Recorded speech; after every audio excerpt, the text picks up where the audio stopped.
Pulivendula MLA ములాఖత్తులు అని jail దగ్గరికి వెళ్తూ నేను చంద్రబాబు గారిని హెచ్చరిస్తున్నా అంటూ పదే పదే విమర్శలు చేస్తున్నారు. ఏం చేద్దామంటావు?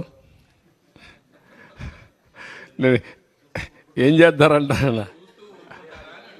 అదే నేను చెప్పేది కాదు. ఇట్లే మాట్లాడుతూ ఉంటారు. ఇప్పుడు ఇంకోటి కూడా గుర్తుపెట్టుకోవాలి. రాజకీయ ముసుగులో కరుడుగట్టిన నేరస్తులు వచ్చి రాష్ట్రాన్ని లూటీ చేసి ఆ లూటీ చేసిన డబ్బులతో ఎక్కడికక్కడ బ్రైవింగ్ ఇచ్చేసి వ్యవస్థలకే ఒక ఛాలెంజ్గా తయారైపోయారు. అది ఒక సమస్య ఉంది నాకు. ఇక్కడ మీరు గుర్తుపెట్టుకోవాలి, వ్యవస్థలో 5 ఏళ్లు సంపాదించిన డబ్బులుంది. ఏ వ్యవస్థనైనా కొనే శక్తి ఉంది.